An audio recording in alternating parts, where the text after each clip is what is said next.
Hi, it's Seth from Citizens Disability, America's premier Social Security disability advocacy group.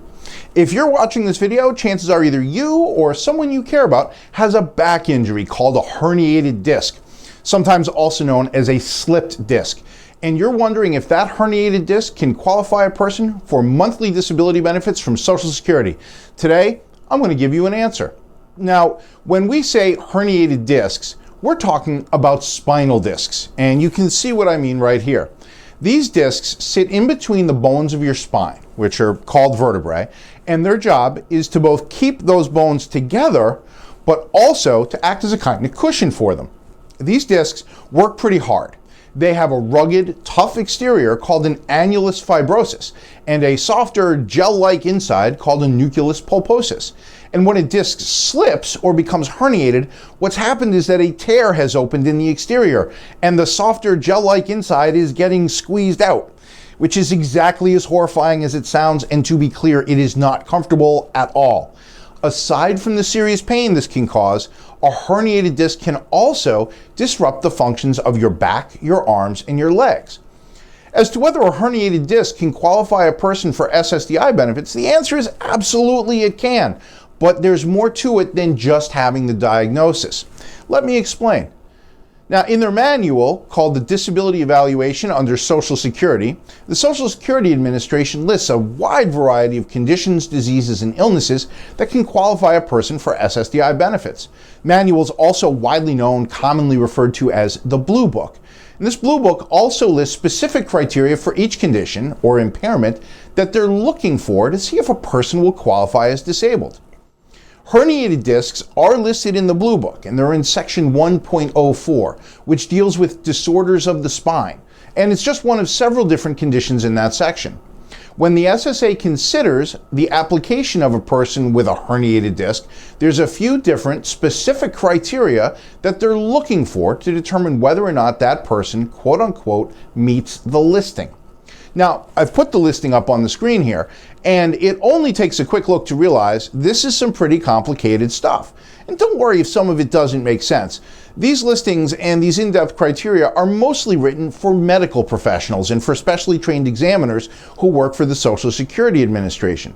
The important thing for you to know is that at the end of the day, what the Social Security Administration cares about is whether or not your conditions, also called medically determinable impairments, are severe enough that they will limit your functionality in a work setting.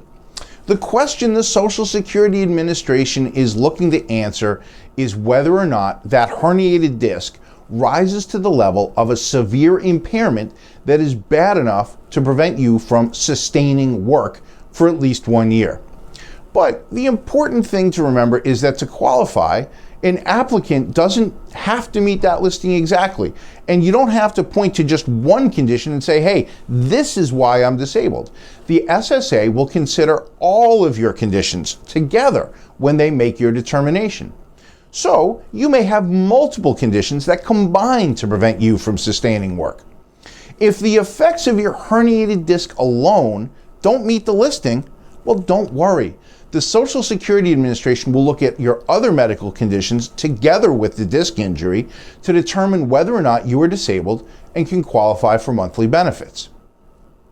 So, while having a herniated disc is not a 100% guaranteed approval for monthly SSDI benefits, it's definitely possible to qualify for SSDI depending on the severity of the herniation and the effects it's causing, and also depending on whether or not you have other medical conditions that will also limit your ability to sustain work for at least 1 year. If you come to our website, www.citizensdisability.com, you will see that we have information that explains what a severe impairment is, what it means to sustain work from the point of view of the Social Security Administration. We also have articles that will explain other important parts of the qualification process, such as work credits and date last insured, etc. And we strongly suggest you check those out too. Again, the important thing to take away from all this, the one thing we want you to remember, is that you don't necessarily need to have just one condition that meets the Blue Book definitions exactly. It's whether or not your condition or conditions combined will rise to a level of a disability that matters.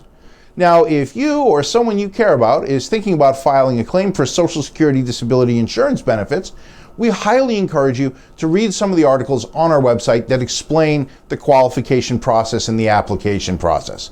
We also highly recommend that you contact a qualified specialist disability advocate, like us, for instance, so you can get help with your application to make sure you have the best possible chance at getting approved.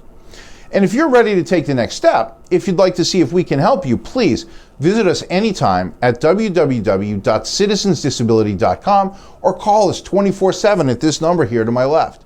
At Citizens Disability, we've helped hundreds of thousands of people with their claims since 2010, and no one in America handles more SSDI claims than we do. I hope this video answered your questions about herniated discs and disability benefits, and I hope to see you soon for another video. Until then, I'll just say, thanks for watching.